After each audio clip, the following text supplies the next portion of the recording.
Welcome to the studio, or quote-unquote studio. It's a small space, we call it the office. So this is one end, the entrance, this is the other end, the window. So not very big, but beautiful and has a lot of potential. And when I came here, I knew immediately, wait, let me walk this other way. This side of the wall, I knew immediately, okay, this is, if I'm gonna use this wall for painting, it has to be on this side, because here's the window, so the sunlight streams in, and because I'm right-hander, I use the right hand for painting. There would be no shadow, right? If you just turn this artificial light here to this side, you see the drop shadow is all on this side. Very unhandy. If you're left-handed, then you can't see what you're painting because you're literally creating your own shadow.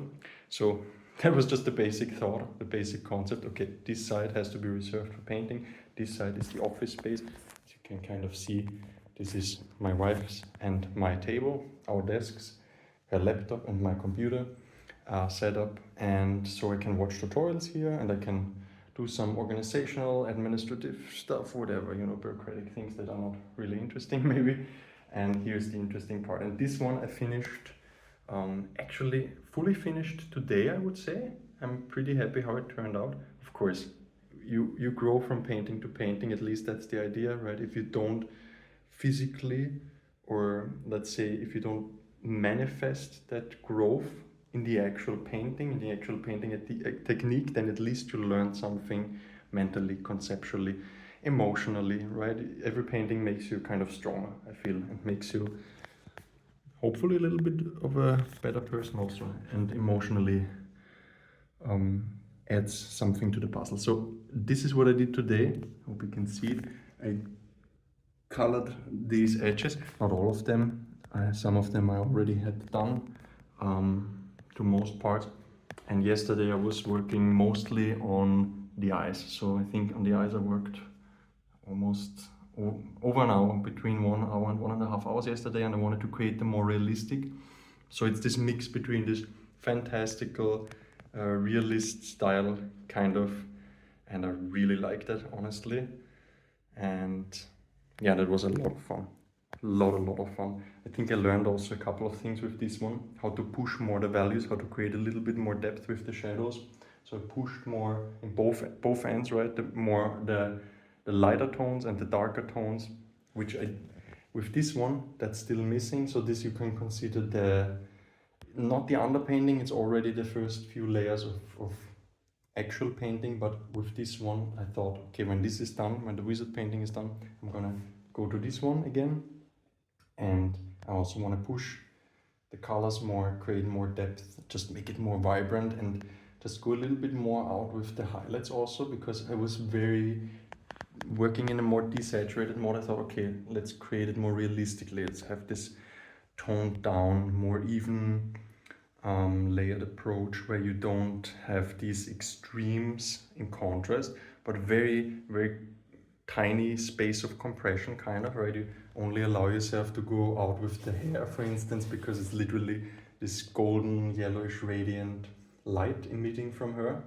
And the rest of her skin, I thought, okay, let's make it very muted. But now I look at it and I'm like, no, actually, because the rest is also a bit more sparkly, a bit more vibrant, and just the theme itself, just the motive itself allows for it, I think. So we'll create more vibrancy and more juiciness in the color. Anyway, this I constructed with my dad. So he cut the wooden, what are these called, wooden beams, because he has a workshop and he was eager to do it, and I'm very grateful for that. I'm really happy that he did that, that he cut these in these 45-degree angles. So this is the French cleat system, if you heard of it before. I watched a bunch of YouTube videos and saw other artists have that on the wall, and I was like, okay, this is what I want to do. Fortunately, we're in an apartment, not in a workshop, so cutting that would be a bit difficult and noisy, but yeah, it was just not the right space, and he wanted to do it, so it was a great help, and I'm really grateful that he did that. And so when he came, visited us a few days ago, we constructed it together here. We just drilled it into the wall, right? And then I put these little wooden pieces on the back of canvases. And now I also thought, okay, yesterday I was like, good, but how am I actually gonna use this constructively for painting? I need to have some type of thing to put on the brushes and the oil paint. This is for the medium, this is for the linseed oil basically, and this is also just like here in the back, just this piece of wood with the 45-degree angle attached to it, so that I can literally take the brush, right, dab into it, go to the canvas and paint. It's very convenient if you have it parallel to each other, not parallel but next to each other, and in the same axis, right? If it's all vertical, then you kind of want to have it next to, as close as possible next to each other. I think that's very handy. And then here these brushes, it's just very easy. I just drilled in some holes, right? It's not even sanded down much. It's just different sizes of holes for the brushes. And again, a little bit of this construction here. This was actually some wood that I found in the cellar from our previous owner. They left it here. They even asked us when we moved in here, like, do you need that or should I throw it away? I said, no, just leave it. Maybe I can do something with it. Comes in handy, right? So these things, right? Not used for their original purpose, of course, but I have a few ideas and I think I can use it more for painting also. And yeah, this is the one I'm gonna continue to paint next. And here a study. Either a tree study from the Tisch Academy from Andrew Tischler or another portraiture study. Let's see. This is the set of portraits in the challenge that was a little bit on hold now because I always worked on this one if I found the time and if I didn't procrastinate. So anyway, little update, little small studio tour.